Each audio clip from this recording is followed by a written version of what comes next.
We're going to tell you about an American original. His name was Wilbur D. May. From his constant travels around the world, he collected a vast assortment of cultural artifacts and eclectic treasures. And when he passed away at the age of 83, he left many legacies, especially to the young people of Nevada. His story is also the story of America in the 20th century, a real-life tale of adventure and discovery, of challenge and accomplishment, of kindness and generosity.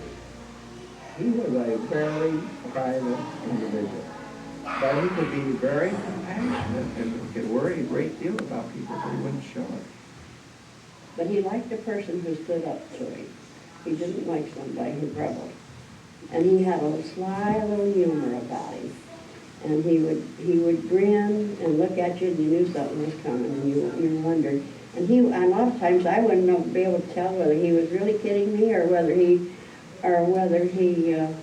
really meant it. Wilbur May was born in December of 1898, the third son of May Company founder David May. Although he enjoyed a comfortable upbringing, Wilbur was far from pampered. A birth defect had overshadowed his boyhood, causing him to limp noticeably. As a result, it seems, he became remarkably aggressive and athletic, ready for any challenge that came his way. It was the age of Rough Rider Teddy Roosevelt. As a war hero, statesman, explorer, naturalist, big game hunter, and world traveler, Roosevelt's mark was everywhere. It was certainly on Wilbur May. Wilbur was only 16 at the outbreak of World War I, but he soon left home for the battlefields of France, where he drove an ambulance for the Red Cross until America entered the war. By the time hostilities ended in 1918, he was a decorated officer. The runaway boy was now Major Wilbur May. More importantly, though, Wilbur had discovered the world of aviation and the freedom it could bring a young man. Once safely back home with family and friends, Wilbur decided to settle down somewhat. He took on junior management responsibilities with the ever-expanding May Company stores. In the meantime, he furthered his love of aviation with the purchase of his first single-engine airplane.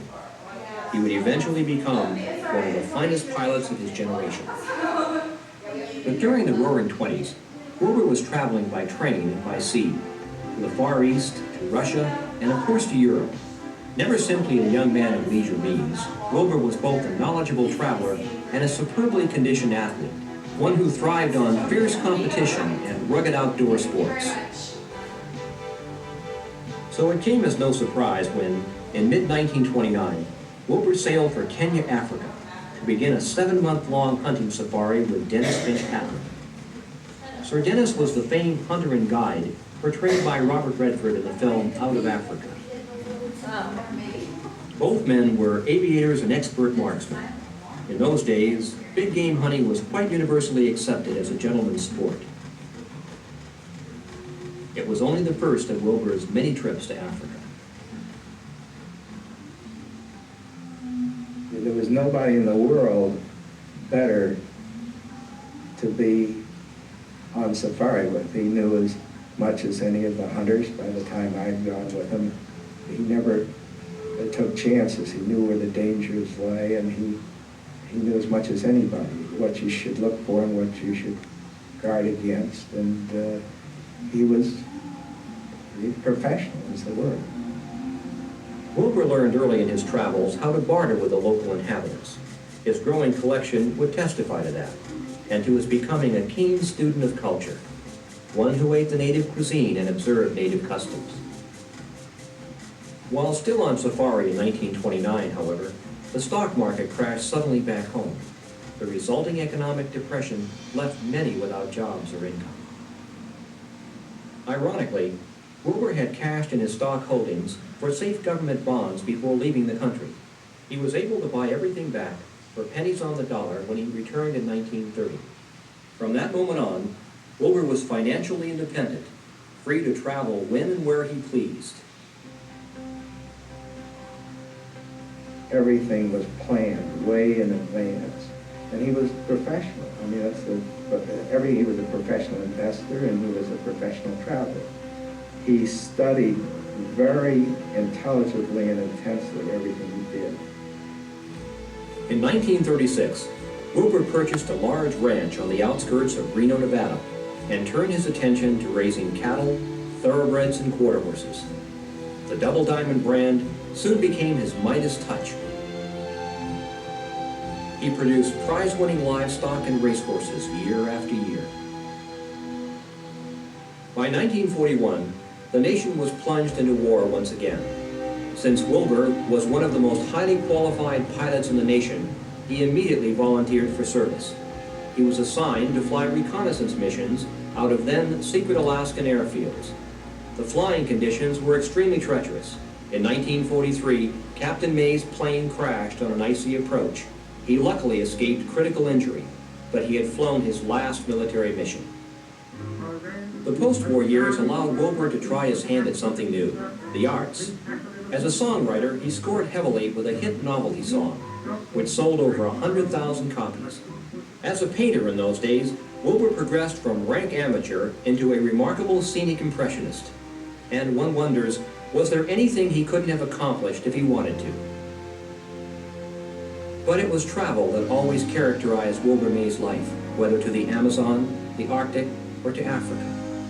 In later life, he began to travel with groups of disadvantaged boys and girls from Nevada's various youth agencies.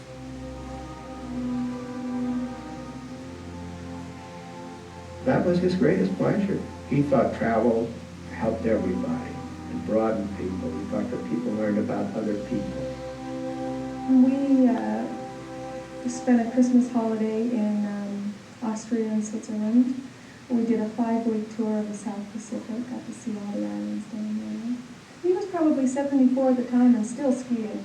Up, that's what you did first thing in the morning. You spent the whole day skiing. Along with his many other charities, Wilbur had quietly taken a special interest in orphaned and neglected youngsters, like those in the Northern Nevada Children's Home. Gail and Patrick Reddick were residents there many years ago. Well, how can you thank somebody that's just has everything and does everything, so what we did was we had this plaque engraved, thanking him for understanding when we needed the understanding, because if there was one person that understood the whole situation, it was Wilbur. We gave them a chance to be something, if they want to learn something, for that career, to go ahead and learn something, be something. He never refused them, He sent them to college, sent them to university, and all those places. Well, it seems strange to talk about Wilbur because for so many years we never talked about him. All of his generosity and munificence were always very secret, and he wanted that way. He never wanted to be known in the community as a benefactor. I saw a lot of them the last 2 years of his life. And I always went to the ranch for Thanksgiving, and I always saw him when he was here. He said, look, I'm not interested in living forever. I want to live the way I want to live.